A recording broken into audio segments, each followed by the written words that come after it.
Okay, how's it going, fifth grade? Hopefully you brought your Chromebooks. If you did, what we're gonna do is we're gonna start off with a picture for our portfolio. Let's go over portfolios real quick. The easiest way to find your portfolio is to swipe up on your screen. It takes a couple times for me. Type in art, A-R-T.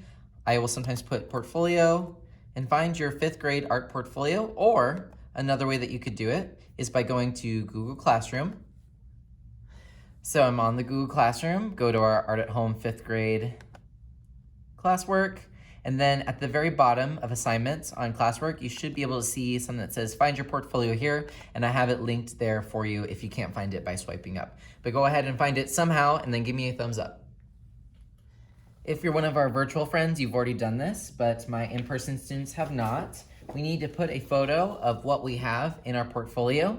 I want you to put it on slide 24 for my in-person students. I want you to put a picture of what cardboard creations you have on slide 24. If you didn't get a chance to get to the cardboard last time, or maybe you just weren't here, I want you to go to page 10 and take a picture of your sketches. And if you weren't here, draw something up real quick that you can use as your grade for today. So like always, if you want to insert a photo, go to Image, Camera, and then of course, take the photo. After you've inserted, I want to give you some different techniques that you can use in other classes too. So I have this picture, but look, my face is in it, all my gear for filming videos is in it. There's a way that you can crop that stuff out. If you double click it, it will go into crop mode. So the edges turn black, and when you start moving them in, it starts deleting some of the photo. Clicking elsewhere on the screen, it saves it, and now it's a little bit less distracting. You can also go up to Format, and you can even add filters to these. I like to go to Adjustments. I can up the brightness a little bit. I'm gonna up the contrast because I can't see my windows very well. It's a little bit too much contrast. Until you like it and it's a little bit easier to see. Because remember, this is for you so that you can look back on these days and what you made in fifth grade. I don't need you to take a photo of everything that you created unless you really want to, but take a picture of something that you worked on last time. I'm gonna go over the directions for today after you all give me a thumbs up. Okay, so now we're gonna move into the fun part of our cardboard prints. So you might be done, you might not be done. I'm gonna go over the directions one more time for those who might not have been here. You can close your Chromebooks and move them out of your way at this time. So what we did last time is we used a piece of cardboard, and I have more if you need it, to sketch out at least 3 different things that we find in a city. I did a house, a car, and kind of a hotel building. I'm gonna make one more just for the fun of it. We drew the outline of our building. We cut out our building.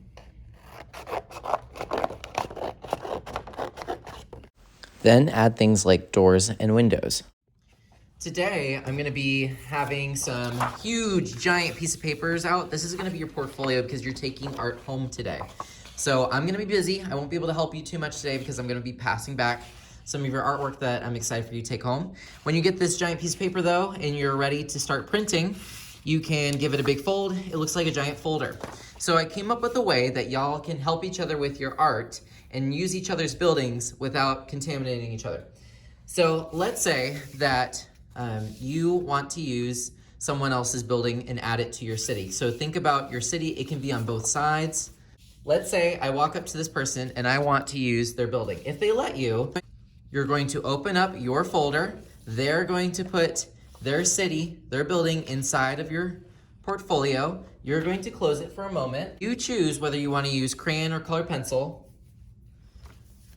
And basically, you're going to go over their building, and because there's a layer of paper, you're not touching it. So that way you guys can work together when you create your cities. Of course, you can do your city all your own and use your own buildings and stuff. But if you want to collaborate with someone in the room, go for it. I like someone's house, and if I ask them and they don't mind if I print theirs into my picture, go for it. So like I said, they would be the person that put the art inside of your portfolio. You're the person that gets to close it and add that building to your city.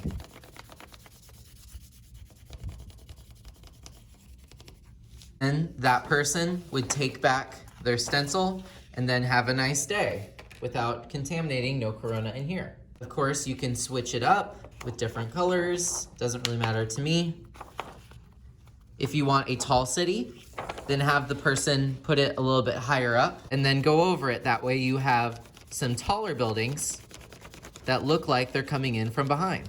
You can add cars. So if I'm gonna add a car, I'd put it probably at the bottom.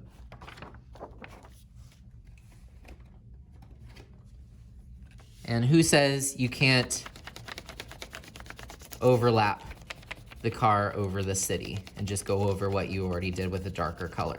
It's a fun idea that I came up with so that you guys can collaborate a little bit without exchanging germs.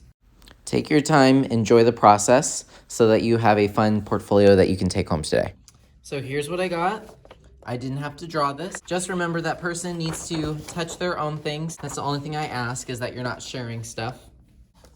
Of course, this is still yours, even though you collaborated. You can always go back and add detail. It was less work for you since you got to just trace the designs that other people created. What will you put in your city? Will it be a bunch of high-rise buildings where there'll be Godzilla? It's totally up to you. And there we have it. Obviously, I kind of rushed this. You can take as much time as you want. Like I said, I want you guys to have something interesting to take all of your artwork home in. So before you leave today, make sure you take your artwork. Some of you, I might be keeping some of your artwork for a little bit longer because I want to use it for contests and shows. So if I don't give you your artwork back today, just understand it's because I like it. Hopefully, win some contests with it. Okay? At the end of class, we might take a picture of what this looks like at the end. We'll see how much time we have. Have a wonderful day, and I'm excited to see how you guys collaborate. Okay, it's time for us to take an after photo so I can see how it all turned out. So if you could go ahead and open your Chromebook, find your portfolio for me, and give me a thumbs up. Okay, so for today's grade, it's really easy. As long as you have a picture of your portfolio, you get that easy 100. Go ahead and press Insert Image, and this is on the same slide, slide 24. I want these side by side. Slide 24, and I want you to get a photo of your finished portfolio. Don't forget to select the image that you like, press Insert. I wanted to show you a quick little trick in case you wanted it. Some people don't like it when there's extra things in the page. If you double click it, it turns to crop mode. Actually crop it in so that drags things off the picture and so you don't have them anymore. So if you want to get rid of like the lights in the background or the ceiling tiles, you can do that, click elsewhere, and it's all gone. You can make it bigger again, and that way there's less visual junk in the picture. Have these two photos, and then I'm gonna come by and check, and then we'll line up to go. Have a wonderful day.